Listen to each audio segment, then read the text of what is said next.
Honorable Judge Smith presiding. Good morning, everyone. Please be seated. Thank you.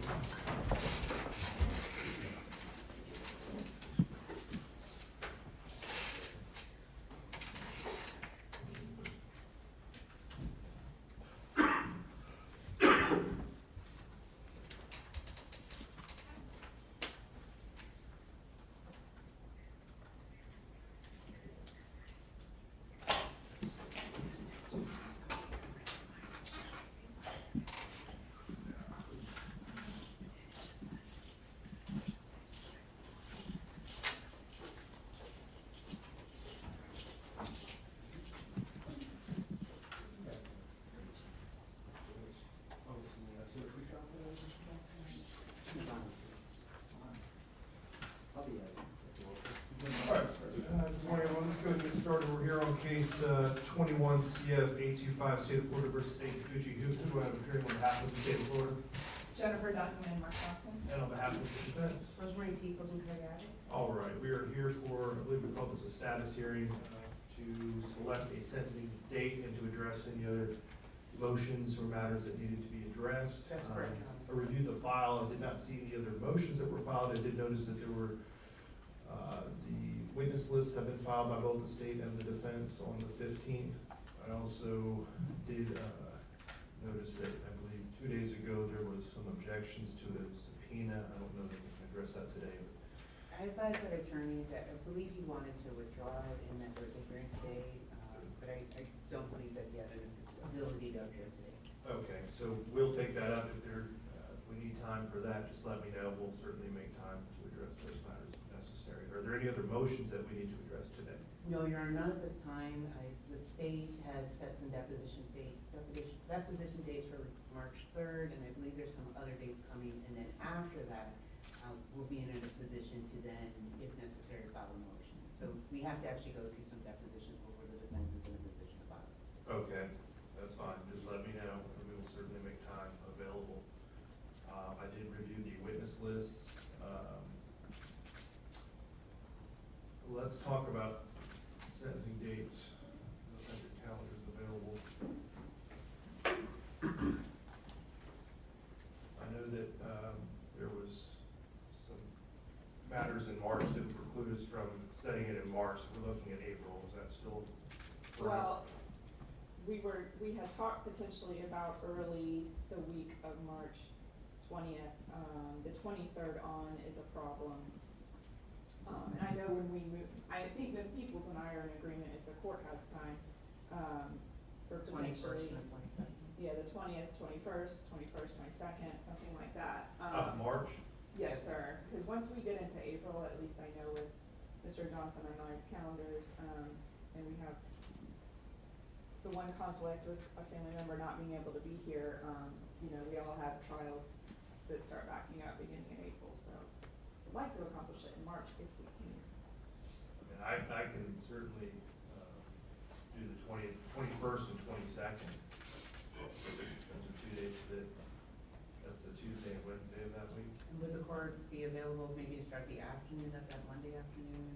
Or Possibly. That's jury selection day, so that's, I prefer. it's just in discussion, the way the witness lists are now, we're thinking we might go over the two. That's why I was thinking. From the state's perspective, will be a day or less than a day. I know my list is extensive, but I'm not necessarily calling all those people. So I think I can get my portion done certainly in a day, let alone potentially short of a day. So then it kind of switches to what Ms. Peoples thinks. Right now, a day and a half to 2 is where I am right now. But that may change again. I'm in a similar position where we might not be calling everybody else. The 23rd is not available? Well,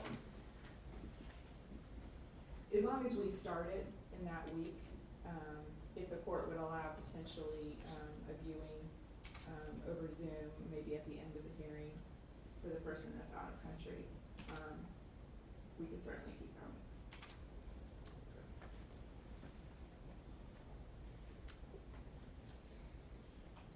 Let's plan that then, and we'll reconsider whether or not we can do it that start that Monday afternoon. And I'll just reach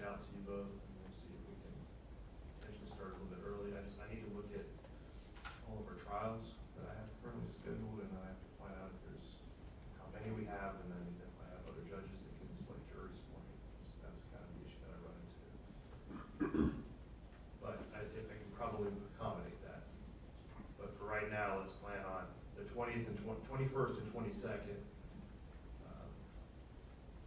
Those days are definite, and then we'll either start early on the 20th, or we have to expand it to the 23rd, but I'll let y'all know that by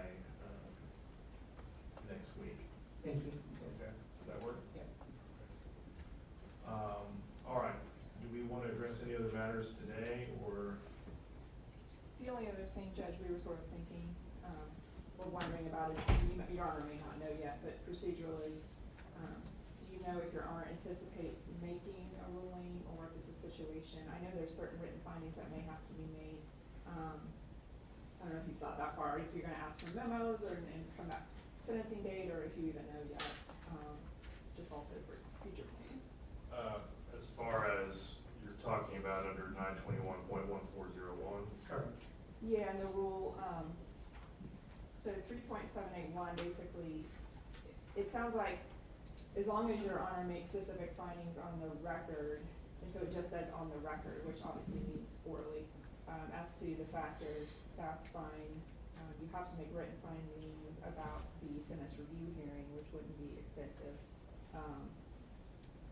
So yeah, I mean, it looks like you can do, a verbal recitation of that, and that is okay for the record. I just wasn't sure how your Honor wanted to proceed. I would anticipate, most likely doing a written order. Okay. That's kind of where I'm at. So if you all wanted to do something in writing, that's fine. If you want to submit something in advance, some type of a memo, written memo. Because my intention is to decide the sentence that week. I don't want. That was the question. Yeah, If you I do wanted not to- intend to Okay, delay. that helps, okay, I figured that. Yeah. Meaning you would announce the sentence on the 23rd, 22nd? Whenever we finish, yeah, that would be my intention, is to go ahead and rule then. I would not anticipate needing to do that. Okay. And would there be a deadline for councils to provide a memo, or do you not? Well, when you will, what's reasonable? Friday before? I mean, Well, that's spring break, so I don't know if you'll have plans, but if your Honor intends on ruling after the hearing, I'll reserve my arguments for, essentially a closing or an argument to the court. I may not need to do a memo in that situation. I just wasn't sure if you're gonna require it, and that would find it out different. It's not required. well, okay. So obviously, we know what we think the testimony will be, Right. but no, I think oral argument is fine for the state. It's fine, Your Honor. Okay. In the past, on some of the other cases, I would then, after the sentencing, just supplement additional memorandums or exhibits with the intention for the review in 25 years, if the court would allow that. But if the court doesn't need a written memo from the defense in advance, we're fine with making oral argument. Yeah, I mean, I guess if we think there's cases we're gonna rely on, we can submit those prior to the hearing, so you have that, but I don't think it's that much. Yeah, I mean, the only, I may want, maybe a day. I mean, I may take a day break if I need to. But I'm not going to drag this out any longer than necessary. So I don't want to, go through a sentencing hearing and then say, all right, now I'm going to take 3 more weeks and come back. I'm not going to do that. So my intention would be to have the sentencing hearing and then rule that week. So maybe, maybe we have the sentencing hearing the 21st or 22nd, and then we have to come back on the 23rd or 24th to give you a little bit of time. Obviously, I do need some time to just absorb everything Yes, sir. and to contemplate everything, but I'm not going to pass it off for any more than a day or two. Understood. Understood, thank you. Let me address one. I know that there was some discussion about mental health experts and whether or not they would be testifying. I did not see any on your list, is that? That's correct, Your Honor. Okay. And that's, again, I don't anticipate that changing, I just need you to post the state expert. Okay. Let me just address, and I just want to make sure we talk a little bit about that decision. So, Mr. Fucci, let me just talk to you for a minute, sir. There's a, you you heard us discussing what's gonna happen in March, and we're gonna be coming back for a sentencing hearing. And your attorney has, hopefully not already, will be talking to you soon about what's known as section 921.1401 of the Florida statute. That is basically a statute that lays out certain factors that the court must determine and consider for a person who is under the age of 18 if the court were to consider sentencing you to life in prison. And the factors, and I'm just going to read it, I'll just read it for the record just so you understand it, and then obviously you're going to talk to your attorneys, I'm sure you probably already have, but I want to make sure that you are still talking to your attorneys about this, because there's something that your attorney has indicated to me that they're still talking to you about the decision about whether or not they're going to present evidence of in the nature of either testimony or reports from any type of a mental health professional. And so let me just read this out loud, and I'm not going to probe into your client as far as what his understanding of this is, counsel, but I just want to make sure that it's at least on the record for him, so he knows things that he should be asking and talking to you about. So Mr. Fucci, it reads, upon conviction or adjudication of guilt of an offense described in 775.082, and it lists out several statutes, of which the one that you have now entered a plea to is included. The court may conduct a separate sentencing hearing to determine if a term of imprisonment for life or a term of years equal to life imprisonment is an appropriate sentence. In determining whether a life imprisonment or a term of years equal to life imprisonment is an appropriate sentence, the court shall consider factors relevant to the offense and the defendant's youth and attendant circumstances, including but not limited to. And then it lists out a bunch of factors. I'm going to read those to you real quick, okay? A, the nature and circumstances of the offense committed by the defendant. B, the effect of the crime on the victim's family and on the community. C, the defendant's age, maturity, intellectual capacity, and mental and emotional health at the time of the offense. I'm going to come back to that one, okay?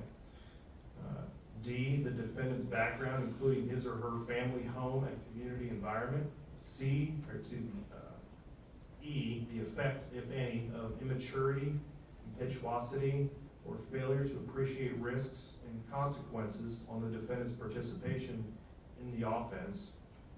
F, the extent of the defendant's participation in the offense. G, the effect, if any, of familial pressure or peer pressure on the defendant's actions. H, the nature and extent of the defendant's prior criminal history. I, the effect, if any, of characteristics attributable to the defendant's youth on the defendant's judgment. And J, the possibility of rehabilitating the defendant. So those are all the factors that I would have to consider in determining what the appropriate sentence is, and if the court determined, if I determined that the life sentence was appropriate, those are all things that I would have to be thinking about considering.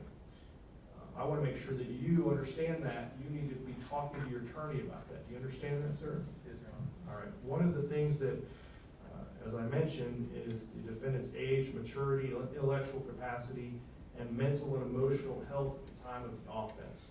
Now, that may be something that you and your attorneys decide.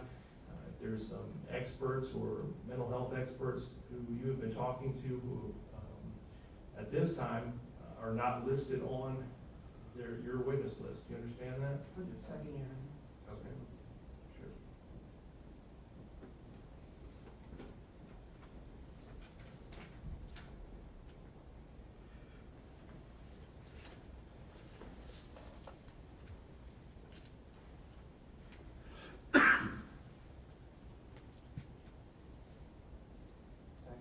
That's okay. So what, and the reason I'm asking this question, I want to make sure that you understand that this is a decision and how and the witnesses that you call is a decision that you need to make in consultation with your attorney. You understand that? Yes, sir. Okay. And so your attorney can guide you, and she can talk about, you know, who she believes ultimately should be called, but you also have final say in some of those matters too. And so I want to make sure that you understand that you have the ability to talk to her and make sure that You let her know if there's any witnesses that you'd like called. You make sure that you let her know that before the sentencing hearing, okay? Will you do that? Yes, sir. All right. And you've been able to talk to her about these matters already, and you will continue to do so, is that right? Yes, sir. Okay.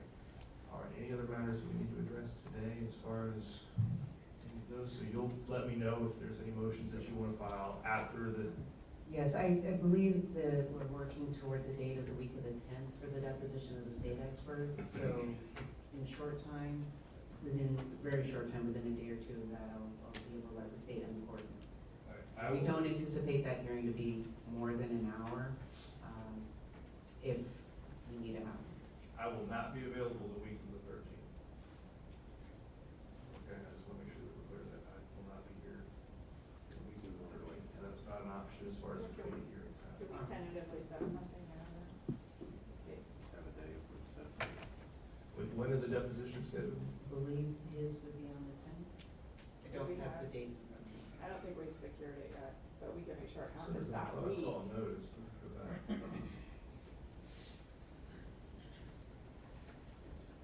We have depositions set on the 3rd.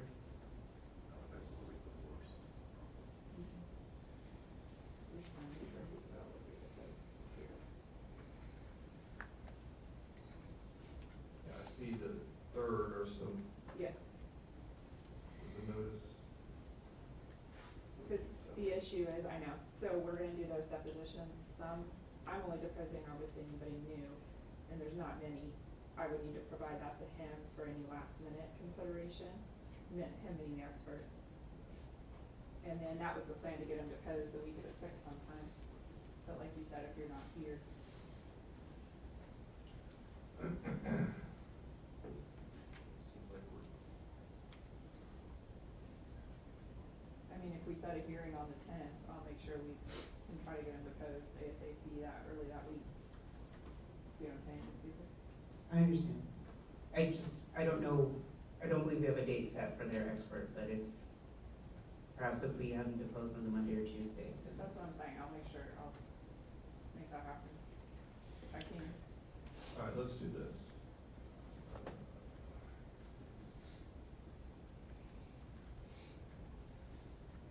Wednesday, the 8th is my regular calendar. That is usually the day that I will conclude in time to, sure that we can set aside, an hour or two that afternoon. So why don't we go ahead and schedule that now, so that we have a date and we have a time. So Wednesday, the 8th at, let's say 3:30. And that will be for what's called a hearing day, for any motions that get filed that need to be addressed that day. That work for you, Ms. Peak? yes, Your Honor. State that works? Yeah. All right, so 3:30 Wednesday, March 8th. And then, March 21st, 22nd for sentencing. Yes, sir. And then we may start that a little bit early on the 20th. I tell you, can you all, well, I was gonna say, I would definitely know on the 8th. Is that enough time, whether or not, we would be able to start on that Monday? I should be able to know by then. I believe so. Okay. I'll put my people All on right, so speed. right now, we'll set it for the 21st and 22nd. That'll give you all some more time to talk about your list that you want to call, and then if we need to either start a little bit early, we can do that. And I'll look at the trials that I have at that point, and should be able to have an idea about how much time is going to be necessary for jury selection on that front. Okay, does that work? Yes, sir. Anything else we need to address from the defense? Not at this time. Anything else from the state? No, Your Honor. Okay, thank you.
Yes, Your Honor, we have volunteering with Ms. Berger.